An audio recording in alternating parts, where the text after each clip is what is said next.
Welcome to Eurowall. I'm Jordan. Today we're going to be going over the installation process of the Eurowall lift and slide. Let's get started with the frame assembly. For demonstration purposes, we're going to install a 2-track system today. First, we're going to start installing the header. To do this, you're going to take the T-Rex that has the spring load in it. You also want to make sure both gaskets are on your T-Rex.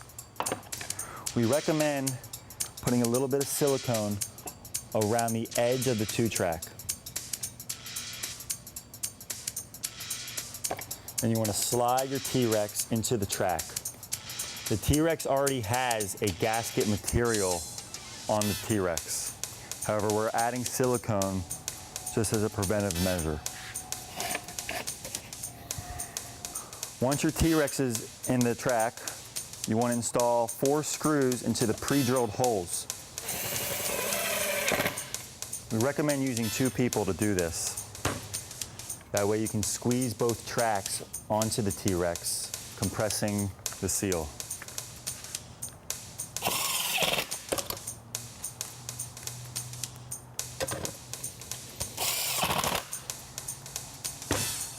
You also want to make sure when installing your tracks to a T-Rex that your thermal brake is going in the right direction.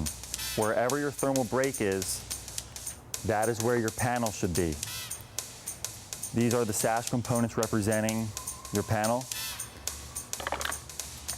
There would be a panel over this one, then the next panel would start over the next thermal brake. That was how to assemble the header using the spring-loaded T-Rex. Now we're going to assemble the sill. To assemble the sill, you're going to use the T-Rex that has the drain in it. In the front of the drain, you'll see an opening. This goes to the exterior of your door system. This is where all the water will drain out of your door.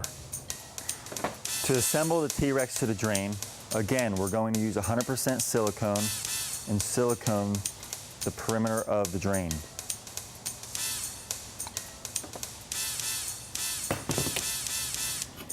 You then are going to slide the T-Rex into the track to each side of the track, and then installing all 4 screws to the pre-drilled holes on the track. Squeezing the track firmly to the T-Rex to compress the gasket. Once you have the T-Rex installed to the sill, you want to take your drain cap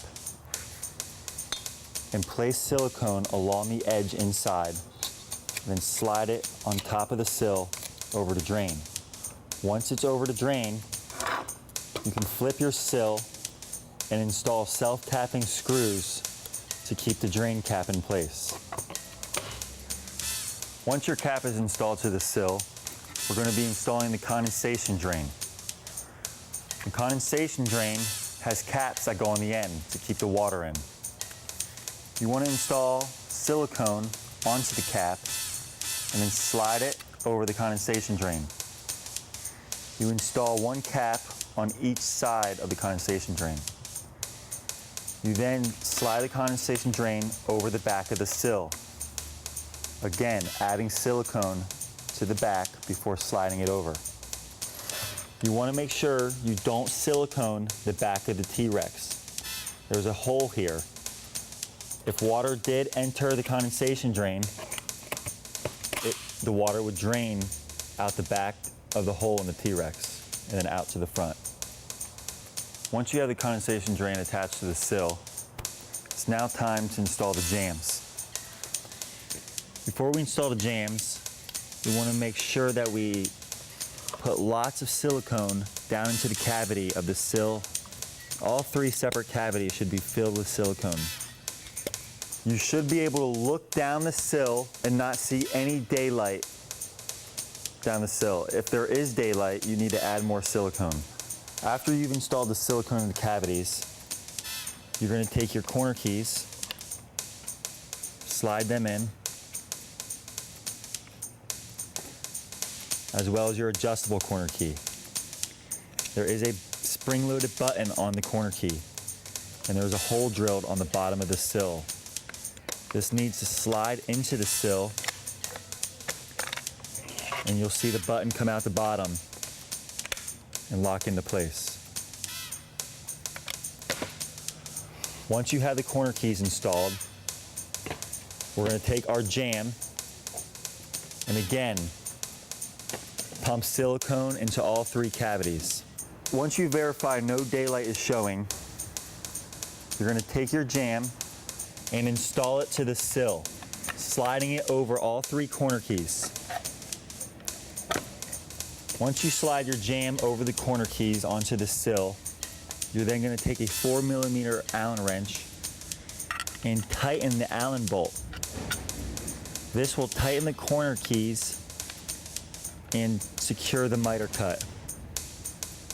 After tightening down the corner key that holds the jam to the header and sill, install the 4 small screws into the pre-drilled holes. This ensures that the corner keys stay tight and the miter cuts stay closed. There are 2 on the top and 2 on the bottom. All 4 need to be installed. Once you have the sill attached to the jam, it's the same process for attaching the header to the jam. However, once the header is installed, you want to take the other condensation drain that comes with your kit and install it to the exterior of your header.